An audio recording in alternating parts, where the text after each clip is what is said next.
Okay, and that was the one that's been. All right, folks, we've got ready for the news story and everything like that. I'm going to bring in Rick Rosner. He's going to talk about what's going on in the world. And I'm going to have to get off because I've got a meeting on in the background and everything like that. But I'm going to be back shortly. But Rick will tell you what's going on in the world. They've gotten them from me, at least, Okay. Okay. Your next one is Jay Sokolowski. SOKO.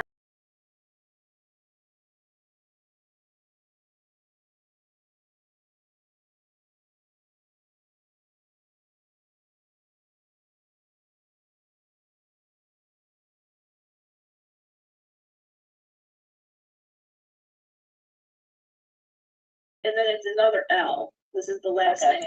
Hey, Rick, you're on mute, so you're going to have to get off mute before you can tell folks what's going on, but you're on mute. So once you get off mute, then we can have you talk. L-L-U. Yeah, L-U-M. Okay, thank you. The big story of last night, an Air Canada jet landing at New York's LaGuardia Airport ran into a fire truck that was responding to an emergency at a different runway, and they crashed and just smashed the front of the plane. Several dozen people injured, pilot, co-pilot killed, people on the fire truck in critical condition. Obviously it could have been worse, but so we know that the air traffic control guy said he screwed up. Those people are under tremendous pressure. They're working ridiculous hours. I don't know if it's part of the general chaos at airports, but TSA hasn't been paid in 5 weeks. Trump has sent ICE in to do the jobs of TSA. Trump has asked ICE to not wear masks when they're doing TSA jobs. So I've seen one photo of ICE guys doing TSA stuff with their masks off. So will that relieve some of the chaos at the airports? Jacoby nods his head no. Go ahead. I mean, you're throwing unqualified individuals who are untrained at a position. I mean, they're untrained at being ICE agents, and so now they're untrained at being TSA agents. So you're just throwing people at the problem and not solving the problem. Currently, Trump has actually come out saying, yes, he will not sign any bill without actually having the SAVE Act being passed, because he knows the SAVE Act is actually going to disenfranchise a bunch of voters. Therefore, hopefully he'll have the opportunity to keep his power and won't be challenged, won't be no guardrails put up.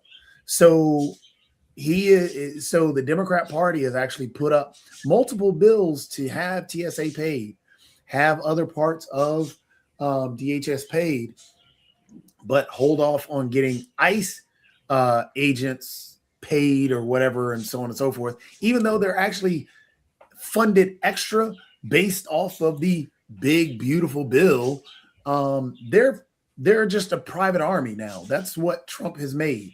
ICE is his private army. Well, let's talk about SAVE first. If you're watching the show, it probably means you're paying at least a little bit of attention.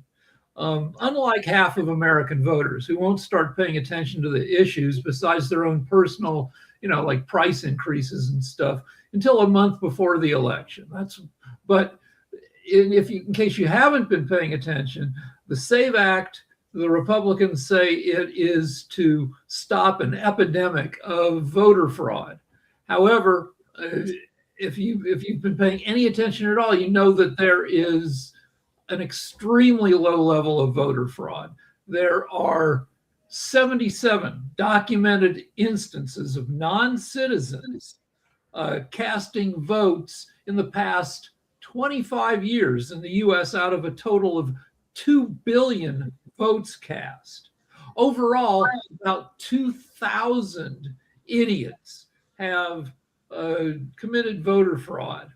Documented cases out of 2 billion, which is a rate of 1 in a million, which means it's voter fraud is almost non-existent. Let's put it actually in terms that we can all understand. You have a better case of winning the lottery than you do of catching voter fraud, or actually having voter fraud happen. Well, kind of. Okay, you have a better chance of winning the lottery than catching a non-citizen voting.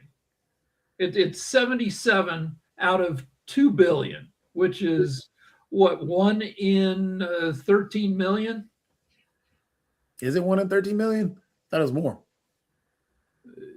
No, you're right. I screwed up the math. It's 1 in like 27 million. Anyway, it's vanishingly small. It's not enough to have changed the outcome of any election in U.S. history, and to prevent a few dozen instances of voter fraud, it has the potential of disenfranchising tens of millions of people, primarily women who, like my wife, decided to take my last name when she married me. Well, it's women and minorities. Even though women are 50-50 now. So technically, yeah, women are still in the considered in the minority category. But yes, from if your last name doesn't connect with the name that's on the actual ID, or if the name at birth is not the name at ID, you got to get the marriage certificate and marriage license and everything else before you vote. Passports, you got to have that all. I mean, it's just it's ridiculous. So, all right, we should move on to the war. Trump has said he's not going to blow up oil fields for 5 days, I guess, to allow for negotiations with the Iranians. He says he's been negotiating with them. The Iranians say no. So just to pinpoint that, Trump is looking for a way out. He didn't have an idea of what he wanted to do when he came into this war and when he chose to go to war. Now he's begging for a way out. And he knows that his words manipulate the market, because the market was up it opened 900 points up. I don't know where it's at now. Sasha. Yep, because he came out and said that he was not going to do that. He also lifted sanctions on Iranian oil. So now there is no claim. If anybody says anything about President Obama releasing the money or releasing the restrictions on the funds on Iranian funds that were being kept globally, you can't say it anymore, because Trump literally just gave $14+ billion to Iran by lifting those sanctions. So on top of that, so he knows that he's manipulating the market. That's what happened last time when he came out and spoke, saying that he wasn't going to do this about the oil. But now he's coming out looking for some type of answer. So he's manipulating the market by saying what he says, his Taco Don stuff. He backed off of that. So now the market goes up. Now he's begging for another way out, because he's saying he's in negotiations with Iran. Iran says, no, we're not in negotiations. So next, watch. He's going to say within the next 4 or 5 days, if no bombs go off, in the next 4 or 5 days, he's going to say, we've come to an agreement. Iran's going to say, no, we haven't. So now we're at a stalemate. All right. The market now, the Dow is up 900, the S&P up 120, NASDAQ up 465. So what Trump says has boosted the market. Sasha? I think you have to look a little bit further than just Iranian war. I think there is much more to it. What happened is, by Friday, there was a big news from Europe. Europe woke up. Europe now realized that US is not an ally, is not a friend, at least until Trump is in the focus. What happened, the big deal, is that the cornerstone of Trump's dealings with Putin was the idea of expropriating the about up to $300 billion of Russian money sitting and arrested in European banks.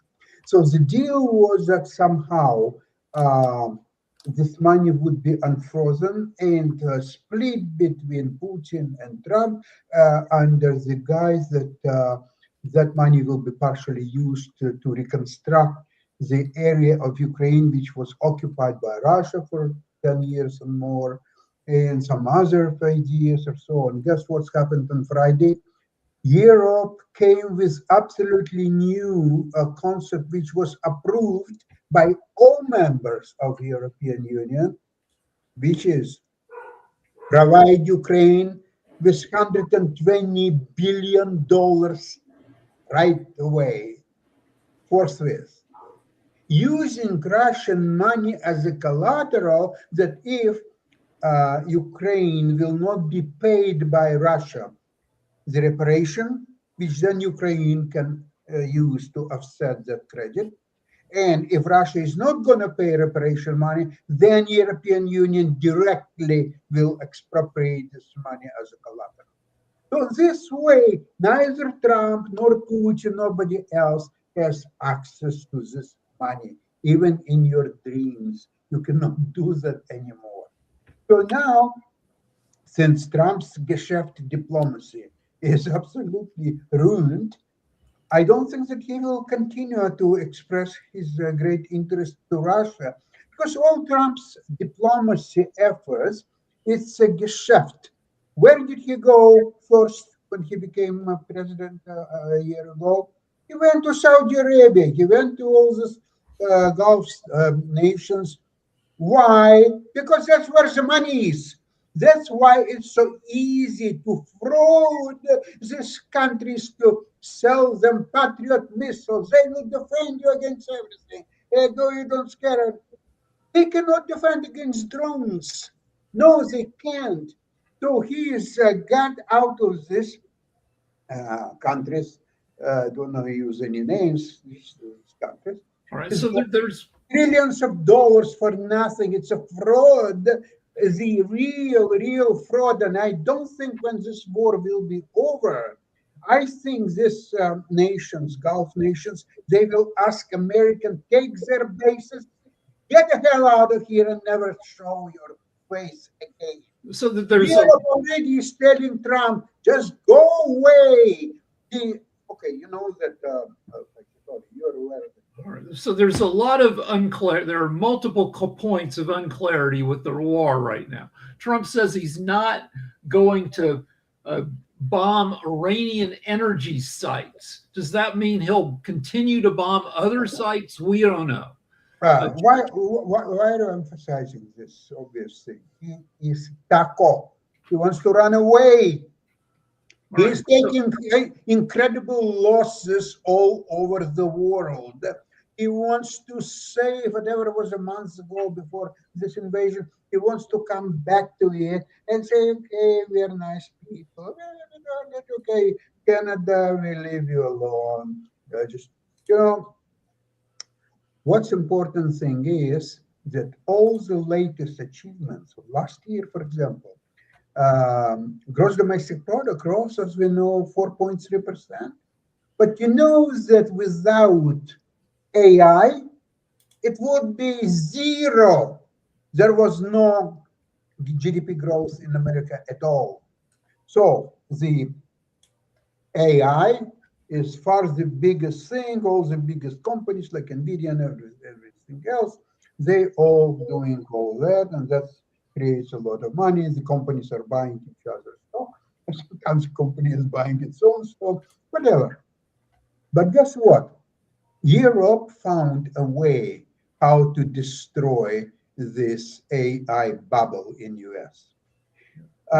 There's a company in a Dutch company with the name ASML. This company actually produces design and implementation of all the chips for NVIDIA, for Broadcom, for all these companies. So if ASML will follow the European lead and will stop any cooperation with US companies, that's the end of AI bubble. It's done, it's over with. And from that point on, the only one direction of US economy is recession. down big time. And with Iranian war, which is going nowhere, think about it. Okay, beside Tucker, what are his other options, Trump? Okay, so he sends a ship, the battleship with all the helicopters there and all this F-15, 35. It's coming from Japan to Middle East. It's taken about 3 weeks to reach there. Then the other thing is coming somewhere from Indonesia or so on. It will take another 2 weeks. Then guess what? The Diego Garcia Island, which is the base for US military, including B-52 and B-2 and all this wonderful machinery and so on. Iran has now a missile that can fly 4,000 kilometers and reach Diego Garcia. Actually, they shoot 2 missiles, one didn't reach. The second one was destroyed by US ships. But guess what? If it will be not 1, 2 missiles, what if it's going to be 10, 15 missiles? And at least one of them will reach Diego Garcia and explode there. That's the end of all US military campaign. That's the end. Finish. No more.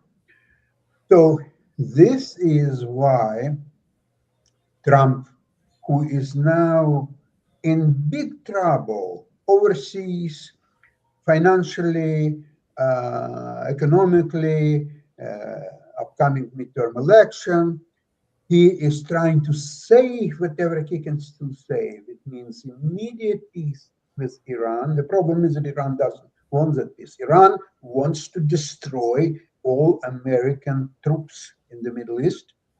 They want reparations. They made 6 points ultimatum to United States. I don't know if there was any reply or what, or he had very happy call. I had a very happy call with Iran. Oh, here we Let's go. talk about some of the other stuff facing Trump. Inflation is now at 3.4%. That's even before the war started. On Friday, I think Robert Mueller, the special prosecutor, died on Friday, I think, Yeah. and Trump on Truth Social said he's glad he's dead. Mueller was an evil guy. Mueller was the very opposite of an evil guy. He was an upstand. He was head of the FBI. He got the FBI back on track after 9/11. He was a war hero. He went to Princeton. He left Princeton and enlisted in the army and went to war because one of his friends got killed in the war. And he served honorably. He got wounded. In every way, he was an upstanding guy.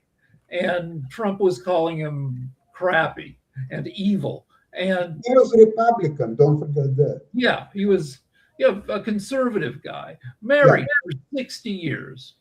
So anyway. I mean, decorated war veteran and everything. But so Trump calls him evil, says he's glad he's dead. If you watched Fox News, they didn't report on that at all. Yep. I mean, when Trump was very disrespectful, had the hat on at the Dignified military transfer. Yeah. Fox ran a video of Trump. What was it, a year before? A different dignified transfer where he's not wearing the hat. Yep. So anyway, Fox will cover Trump's ass. Trump's MAGAs are still behind Trump, according to one survey, 100%. And on the Sunday news shows, Ag Secretary Brooke Rollins went on there and said that Trump has brought prices down for food for Americans, which is complete bullshit. But so, I mean, there are Trump's bad performance in various areas might bite him in the ass, but might still not it's MAGA support. Yeah, MAGA is going to be there regardless. They'll defend. They are physically unable to criticize Trump. They will defend him. It is sad to say it that way, but that's the way it is right now. But if you notice, his disapproval rating is now at 54% and steadily rising.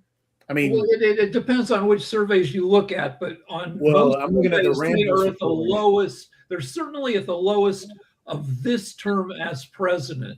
of any president.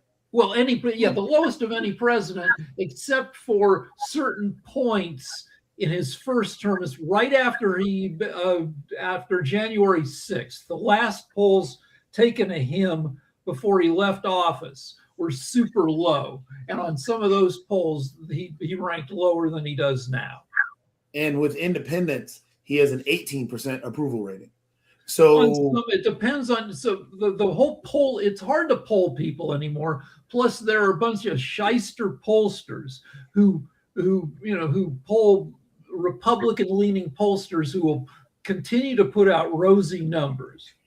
oh yeah, they're gonna try, but it's not working because I'm again looking at Real Clear Politics right now, which has been taken over in the first place. But Real Clear Politics is conservative.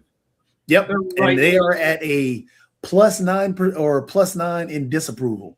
So he is not doing well anywhere. I mean, unless you're MAGA and unless you're the GOP who have fallen in line and will approve anything that he says, he is not doing well on anything.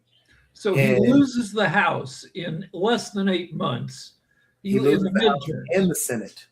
And the Senate is in play. It went from like a 12 to 16% chance that the Dems take the Senate. Now it's up to about 50%. Yeah, because you got gas prices are, just at highs the same as when COVID was there. But we don't have anything. Well, I'm sorry. Gas is at $3.96 now. Nationwide average $3.96. There were only a few months of Biden's term when it was more than that, and that was due to Russia invading Ukraine, along with COVID. Right now, we don't have any of that except for the war that this man decided to start.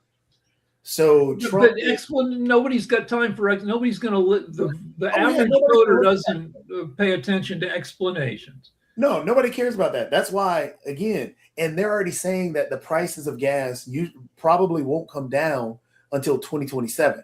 That's after the elections that are going on. So this is why Trump is looking for an exit strategy right now, desperate for one, so he can say that he did these things that he didn't do, but he's trying to look for a way to sell this to his MAGA base to keep them in line. Yeah, Hence the reason why he also wants the SAVE Act to pass, so he can disenfranchise individuals that'll vote against him.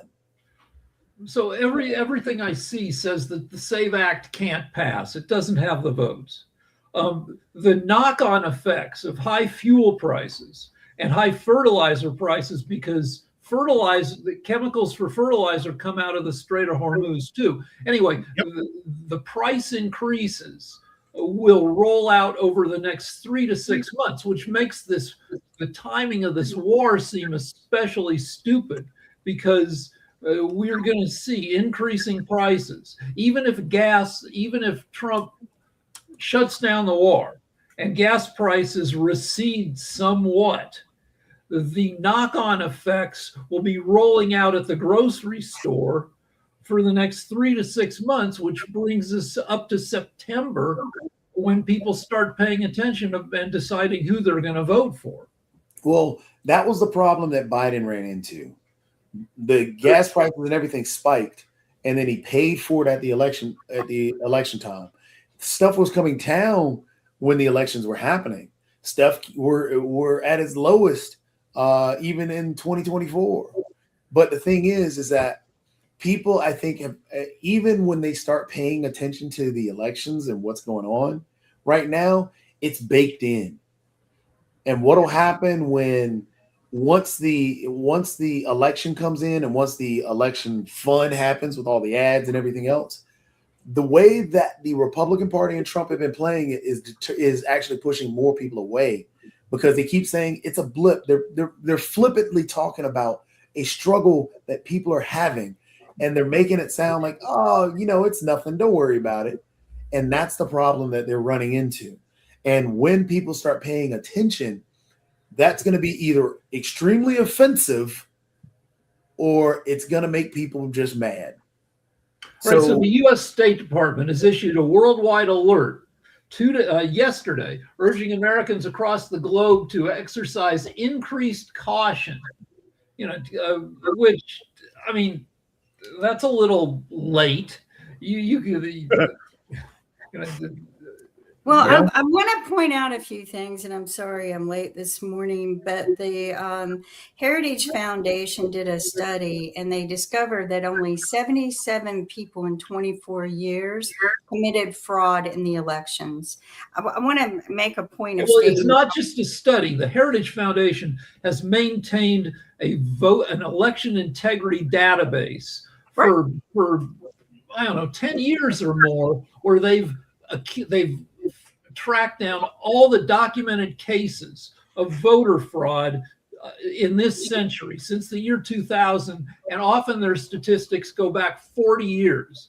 And they've only found 2,000 cases. And often it's like some, senile idiot deciding to vote for himself and for his wife who passed away using, there's only been 2,000 fraudulent documented cases of a fraudulently cast ballot out of 2 billion. right. And I also want to point out something. I read the bill. It's just a couple of pages. And then I've been watching the hearings, and Representative Mike Lee, who is one of the co-sponsors, mentioned something that, grabbed my attention. So there is a loophole in the SAVE Act bill that you can cheat. And Mike explains it. I mean, this is Mike, the guy who's sponsoring the bill. And now he's telling MAGA, this is how you cheat. Okay, so first he goes into all the credentials that you have to vote, which, by the way, folks, I had to get all of that to get my driver's license. So my license should count for something, but as a married woman, it doesn't. So I'm going to have to but that's fine. I can do it. I know half of my MAGA girlfriends can't. They will lose it, forget it, or whatever. But the clause, this is what gets me. That clause says if you don't have any documentation and you don't have your ID, pretty much all you have to do is say your dog ate it. And by law and by the SAVE Act clause, and you can watch a video that I have posted on LinkedIn and Facebook, by that clause, they have to give you a piece of paper. You fill out that paper, who you are, your name, no ID required, and you sign at the bottom an affidavit admitting that you are who you say you are. Then they hand you a ballot to vote. Now, this is the SAVE Act cheat clause for MAGAs who will not have any ID. Yeah, but now, then that goes to court. That goes to court because then the Trump. Yeah, but they're going to have to track you down. What if you had no ID? So they don't know. They don't know for real. So you just say, I'm so-and-so, and you fill out the paperwork, and then you leave. You're gone. Vamoose. You didn't give them your license plate number. You didn't give them, you gave them fake everything. So this is a true cheat bill. I mean, it's just some speculation that the SAVE Act, which probably won't pass, that Trump doesn't care if it passes, because once it doesn't pass, he'll be able to claim and file a zillion lawsuits that there was massive fraud. Well, that's what that is. So why are they gaslighting everything to say this is to prevent people from cheating when they actually have a clause, a big fat clause that says no ifs, ands, or buts? They have to give you the right to vote just by filling out a paper. Well, it's a messy So I bill. think it's gaslighting to distract. But I will say this: if you read the bill, which is very short and sweet, in there, if you want to say it's to suppress someone, the only people it will suppress, because anyone can go up and say, my dog ate it, and watch Mike Lee's video. I posted it. It is to suppress the disabled and those who will not be able to drive themselves to the polls, because it's suppressing mail-in vote. That's all it's doing. Doesn't it have, oh, you read it. Doesn't it also have some anti-trans stuff that It does. It's So got, yeah, so the anti-trans is to say that you can't have a driver's license that says you're male or female if your birth is the opposite. So, which means my sister-in-law won't be able to do it. She's not trans, but when she was born, they wrote down the wrong, gender. Gender. And she never went back to change it ever. In 70 years, she never went back to change it. She never had to because people just gave her driver's license. People just gave her nursing license. People gave her passport. So, but yeah, but all that is doing is making people bring their credentials of their birth certificate. This is what I'm trying to tell people. I'm trying to educate you. Just go to the polls, women or transgenders or gay, go to the poll with your driver's license, with your birth certificate, with your marriage certificate, and with your divorce decree if you're divorced. And if you got 10 of them like Trump, take all 10 of them. But I'm just saying, the clause, I don't know why there's a SAVE Act when there's a clause, when they're saying, oh, we're going to stop voter fraud. You can't say you're someone and you're not. No, they're suppressing certain people, but honestly, they're just suppressing MAGA, except they have their SAVE clause. And the SAVE clause is anyone can come vote without an ID, just according to Mike Lee, Representative Mike Lee, Republican Mike Lee, says just say your dog ate it. You have to show nothing, absolutely nothing. So that's the problem. It's a fail-safe. Yeah, but why go through all of that if the law said I want everyone to go there and say your dog ate it? Everyone. The reason I say it's a fail-safe is because if you lose, what are you gonna blame? You can't have it both ways. This is their way. Trump will sue over the outcome of the election. He's going to lose the House 100%. He may lose the Senate, and but that process can take forever. It won't be Trump that sues. It'll be any one Republican, even though Trump is going to go for a third run. Just to prove he can. The only reason why he's doing all this is to prove he can, that he's greater than anyone. Yeah, he's trying to prove that he's the greatest at all times. Kim, just really quickly, and this is that whole notion of what people can do in elections. But what are we afraid that there's going to be like all kinds of crazy recounts? Because we know here in North Carolina we've got this crazy hand count that's going on with the whole situation. Did you hear what Berger wanted? Yeah. Berger wanted them to go through and see all the people who have died and how they would have voted if they made it to the polls. That's what he wanted. I was listening to NPR the other day, and I'm like, you have got to be kidding me. Just walk away. Walk away, come back another day. Do something good for your people and come back another day. That's all I got to say about the elections. If you lost, it's because, and you were in office, it's because you failed the people. Yeah, but I guess he's thinking because he only lost by like 25 votes that he's going to somehow. No, and he's going to get them from those people who died and didn't make it to the polls. I mean, come on. Yeah. So let's do some other news here. So there's a McDonald's in Shanghai, China, that's experimenting with instead of talking to a person at the counter, you talk to a robot. You give your order to a humanoid robot. Except they're not doing so well so far. We have one here in Raleigh. They spent over a year building a Burger King, and it's only ran by three managers the whole week. 3 people run the place, and it's operated by all robots. But you know what they discovered?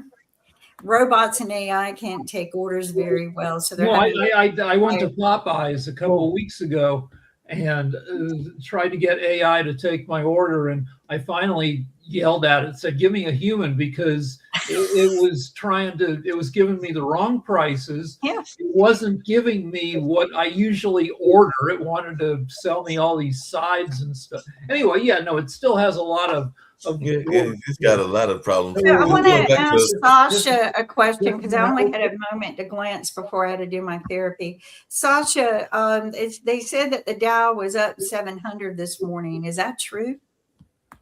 It's up 900. Yes, it's true.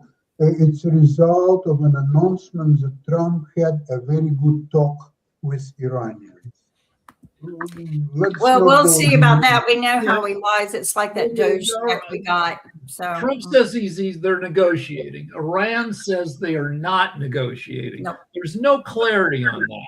They're not. They won't be. What I do have to say is instead of sending ICE to help TSA, which that's all they're doing, they're not asking TSA employees to stop working. They're just going in to assist them because they're tired, hungry. And actually, if you ask your Alexa, she will tell you that it's very dangerous in the conditions that they're working. But here's the thing. I think they should send ICE or threaten to send ICE to Iran.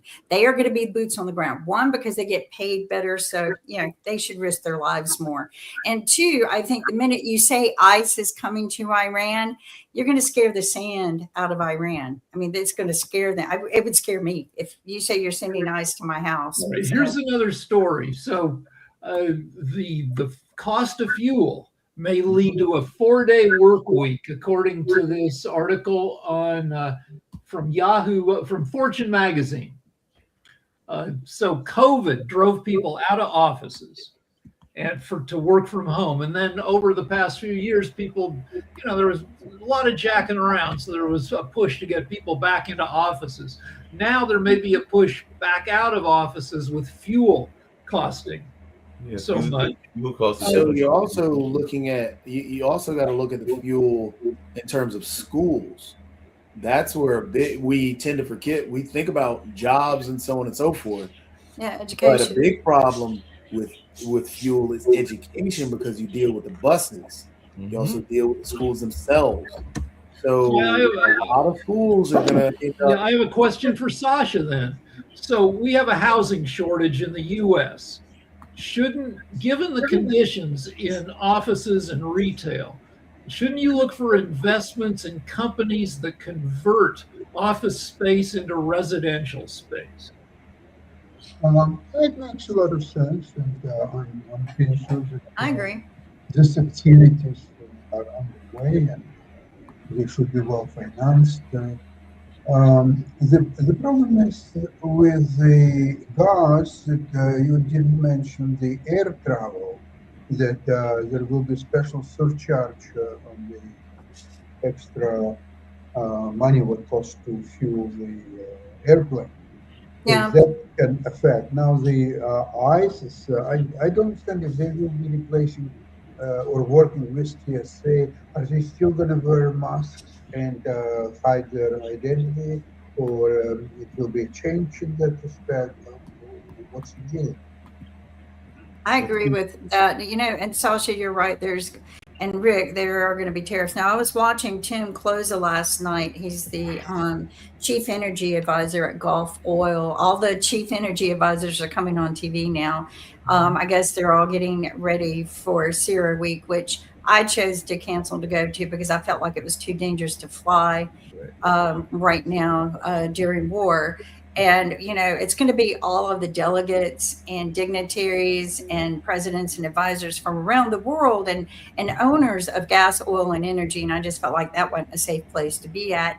But Tom had mentioned that this oil crisis that we will be going into will force us more into EVs now, which he is not opposed to because a lot of the gas, oil, energy, the gas companies invested in EVs. Okay, Exxon did, Gulf did. They all highly invested in EVs, and so he even mentioned that this is going to push them into using and selling more EV products.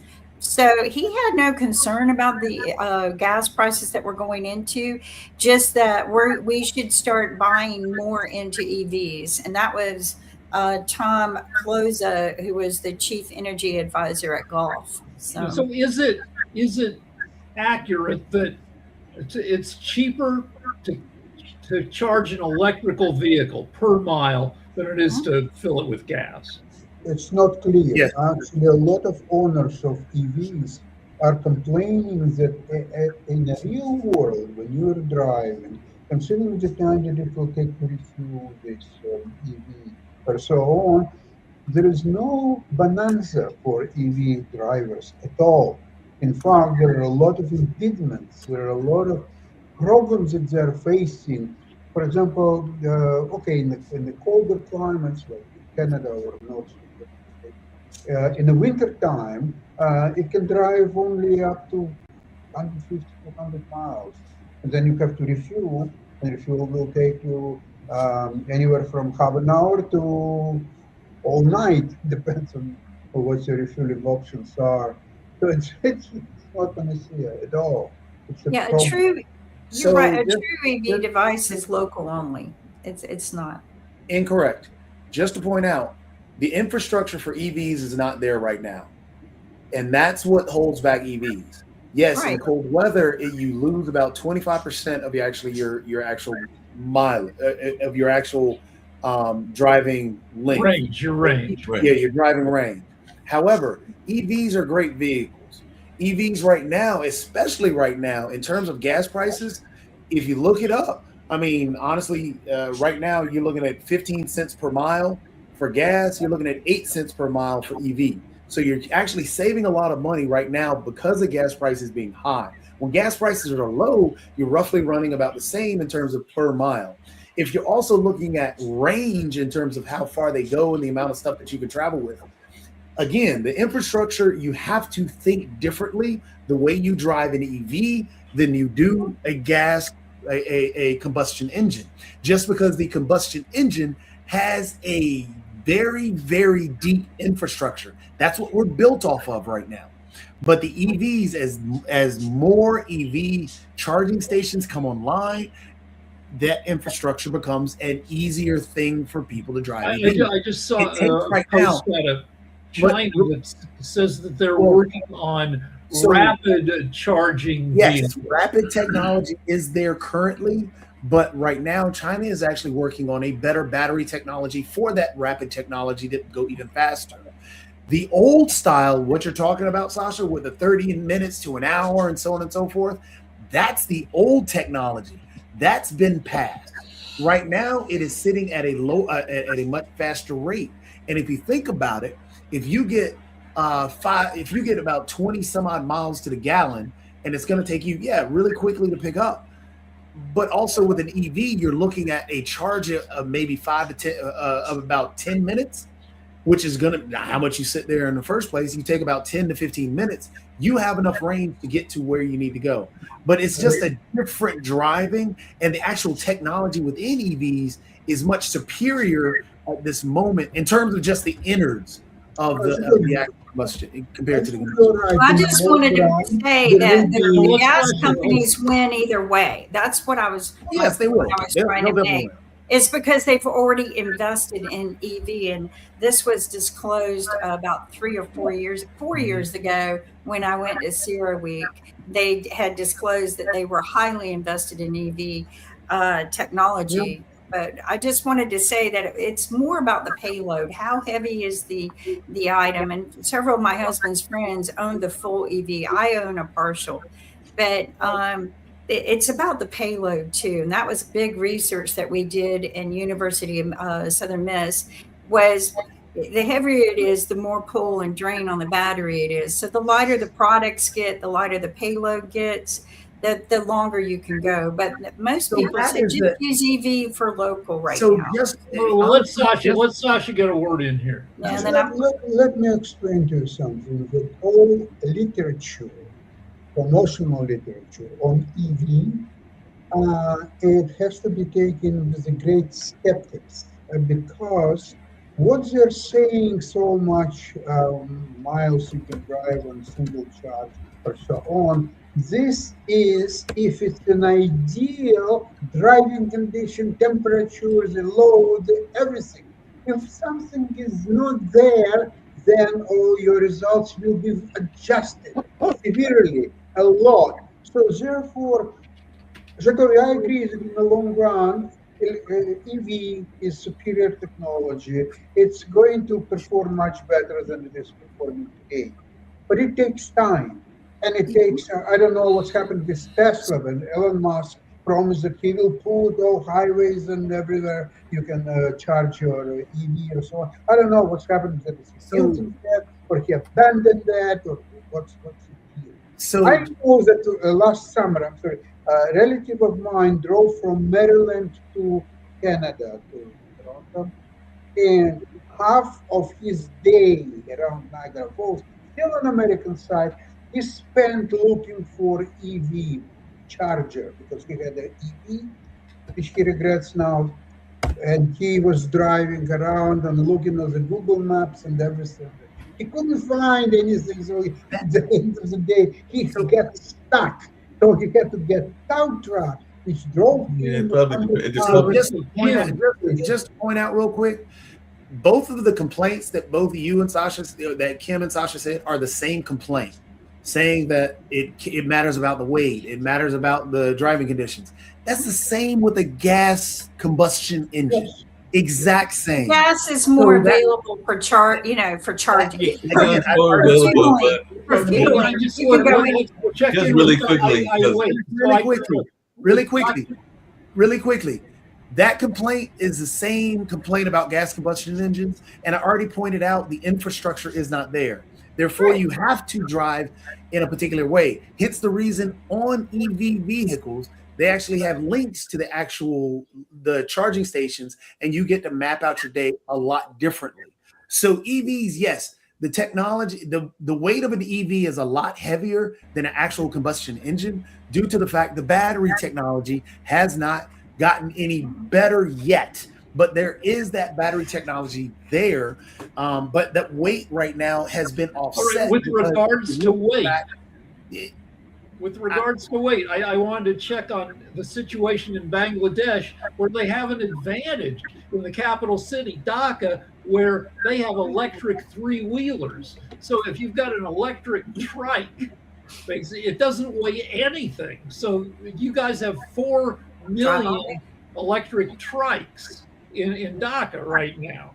And your government wants you to be at 30% electric mobility by 2030. That's amazing.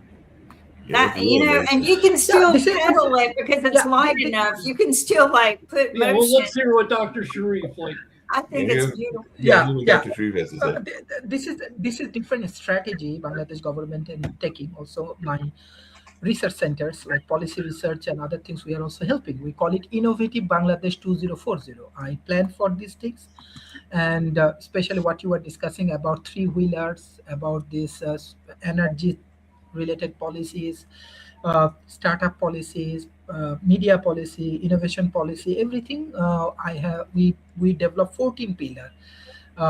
What you are discussing and what we learn from Western world, what we have in our resources, as we have a 171 million people. So we are restructuring our energy things.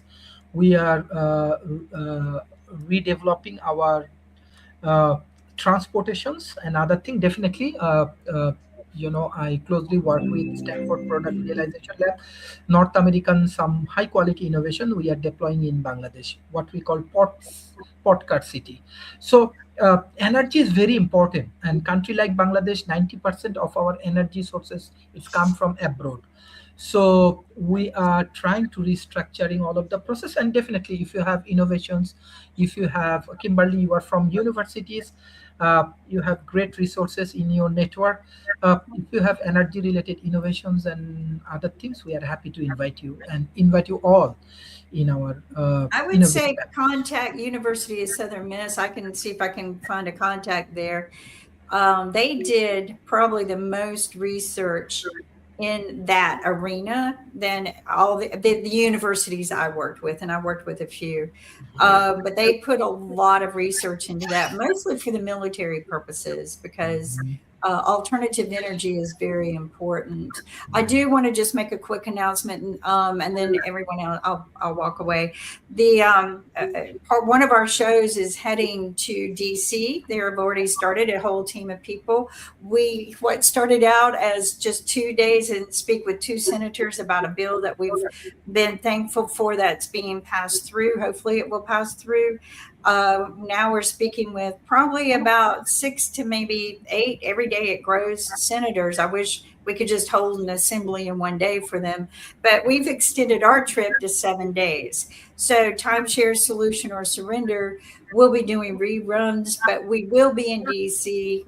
We're still taking information from people, but we are trying to change the laws to prevent the illicit activities and deceptive acts of misrepresentation of oil representation and a few other problems, so that people are not victims of scams anymore. Is Economics Monday going to be a rerun also because we don't have David Walker? That's probably going to be a rerun because that was never set up. Is David missing in action? I know he's on He vacation. said he's traveling. He's Yeah, traveling. he's on vacation. Yeah. He's traveling and Nick's traveling as well and everything. So probably won't be an economic show, and I hadn't set up a media show, so everything will probably be reruns. But I'll try to pop in and give you an update of the bill and the senators that we meet with. Yeah, That's what I'm going to try to do. yeah, definitely do that. We're looking forward to that. Sasha has us. Yep. Okay, I wanted to mention that tomorrow there will be a Ukrainian show at 11 o'clock. And one of the things what we're going to discuss is that on Friday, European Union make a huge decision to freeze Russian funds. We're talking about 250 up to $300 billion that will guarantee a loan to Ukraine of 120. Wow.